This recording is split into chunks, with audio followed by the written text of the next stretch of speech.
Ano, é, aula de história hoje começa aí na página 139, tá bom?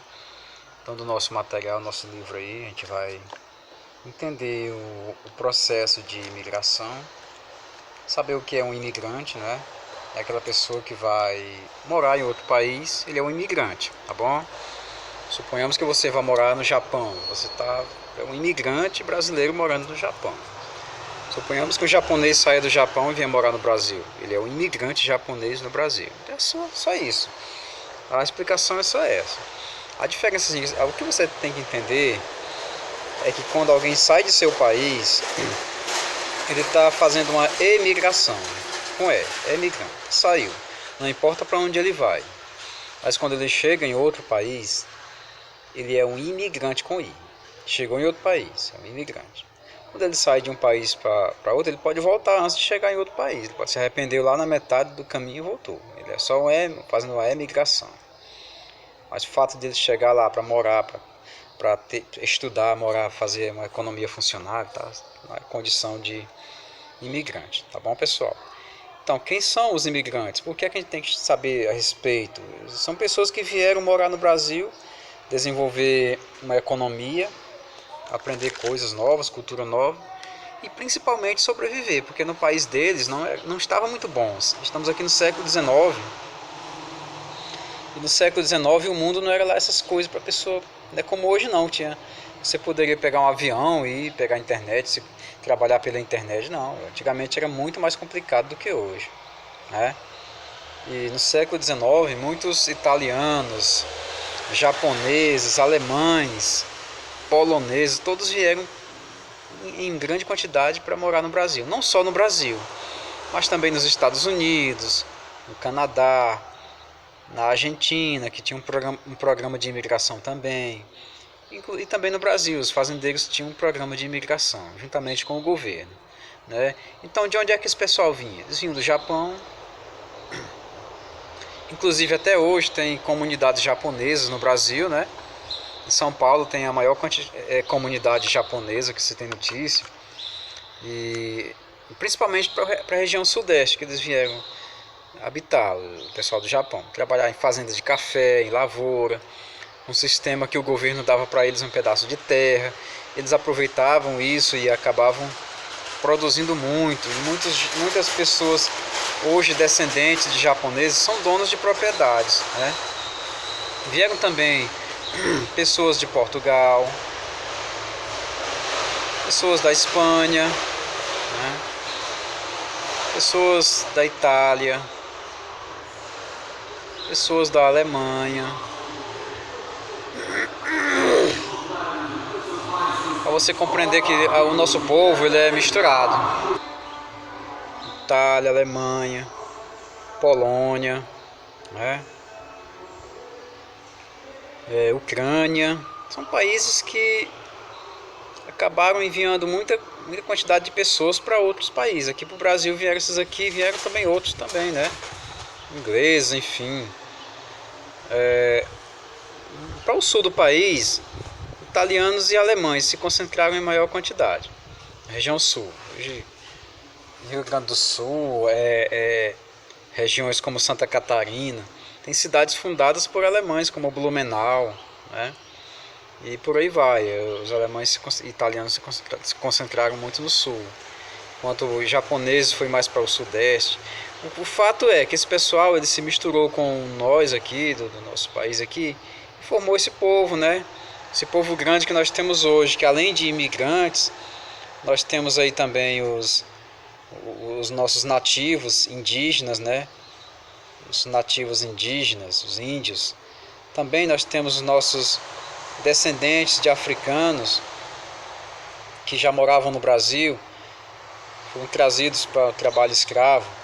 E juntando tudo isso, cria-se o grande povo brasileiro. Tá bom, gente? Mistura do imigrante, do índio e do africano. Aqui tem os portugueses no meio, que foram os nossos primeiros imigrantes a surgirem aqui no nosso país. Então é o seguinte, para compreender aqui como é que eles vieram parar aqui, a gente tem que entender, por exemplo, pegar como exemplo básico aqui Itália e a Alemanha, o país deles estava se unificando.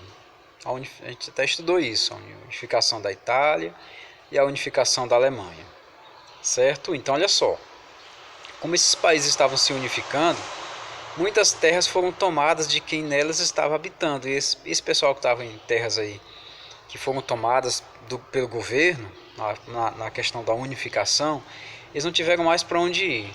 Então o governo acabou incentivando eles a emigrar, né? A emigrar para outras regiões, e eles acabaram chegando aqui no Brasil, as fazendas de café. Em primeiro lugar, essa imigração, aliás, ela começou no chamado sistema de parcerias, onde o italiano, por exemplo, chegava aqui, fazia uma parceria com os fazendeiros, né?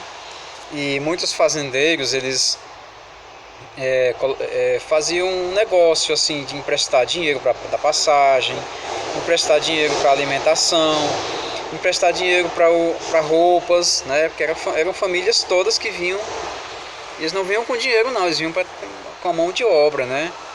E muitas vezes esses imigrantes eram muito explorados, porque o fazendeiro estava acostumado com a escravidão, então ele não estava acostumado com trabalho assalariado. Ele acabava de um jeito ou de outro explorando o imigrante. Quando o imigrante ia receber o dinheiro, muitas vezes estava devendo. Ah, você não pagou a alimentação, não pagou a roupa, não pagou a passagem que você comprou da Europa até o Brasil, não pagou pelas ferramentas que você teve que comprar, porque para trabalhar em nossa terra tem que ter ferramenta. Quer dizer, tudo isso daí gerava uma espécie de escravidão também. E os imigrantes acabavam tendo que fugir. Vendo que a situação estava ruim e que já havia muitas leis proibindo o tráfico de escravos, o governo do Brasil começou a pensar, olha só, se acabar o tráfico de escravos, como é que vai ser a mão de obra? Então, de um jeito ou de outro, tem que buscar imigrante, né? Tem que buscar esses imigrantes. Então, o governo do Brasil, ele acabou com esse sistema de parceria que não estava dando certo de jeito nenhum, criando um novo sistema de imigração aqui no Brasil, que foi o sistema de colonato, tá bom? Sistema de colonato, que aí nada mais é do que um acordo entre os imigrantes e o governo do Brasil, e não mais os fazendeiros, mas com o governo do Brasil.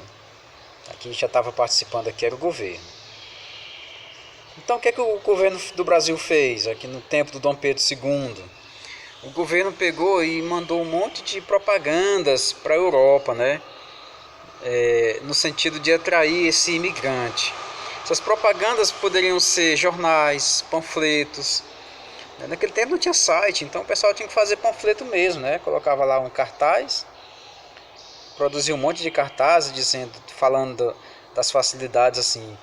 Ei, você quer morar em terras onde você pode ser o dono dessas terras? Ei, você quer vir morar no Brasil? O que você acha? É um mundo novo, né? Um mundo que está se desenvolvendo. E essa propaganda acabava atingindo pessoas que não tinham mais o que fazer, que estavam, digamos, interessadas em ter seu próprio pedaço de terra. Essas pessoas que moravam na Europa, por exemplo, italianos, alemães, poloneses, ucranianos, eles tinham esse interesse em migrar para outro lugar. Então foi que eles tiveram a ideia de aceitar a proposta do governo do Brasil. O governo pagava a passagem deles, depois eles, com o tempo, eles iam pagando essas passagens quando estiverem ganhando dinheiro. Quando chegassem aqui no Brasil, já tinha um hotel só para eles, chamado Hotel do Imigrante, né? Tá bem aqui na página, deixa eu mostrar para vocês aqui a imagem de um dos hotéis que o governo criou. Já viu o hotel dos imigrantes, a hospedaria do imigrante, não é isso? Em São Paulo, o pessoal chegava aqui e ficava alojado até conseguir arrumar emprego ou ter contato com algum fazendeiro que tivesse interessado. No sistema de colonato, o imigrante recebia um pedaço de terra, né, juntamente ali em acordo com os fazendeiros, é claro, né, não é só. E esse sistema ele teve um certo sucesso, porque muitos imigrantes conseguiram, nessas terras que eles recebiam, produzir e aumentar suas fazendas. Eles conheciam técnicas muito mais antigas do que as técnicas rudes que os fazendeiros brasileiros conheciam. E eles sabiam muito bem a diferença de uma terra para outra. Quer dizer, eles tinham um conhecimento técnico, não é isso? E aqui na nossa página 140, mostra aqui os dois sistemas de imigração no Brasil. O sistema de parceria, que não deu certo, e o sistema de colonato, que funcionou. E você vai olhar essa tabelazinha aqui, ver direitinho como é que funciona. No sistema de parceria, por exemplo, o trabalho familiar camponês, o campo, né? E aqui não, o trabalho familiar camponês também. E o que acontecia? Acontecia que aqui a pessoa já poderia dizer que era o dono de um pedaço daquela terra, né? Era garantido um pedaço de roça para a subsistência ou comércio, né? E muitos imigrantes no Brasil hoje vivem ainda graças a essa situação, esse momento de colonato no Brasil.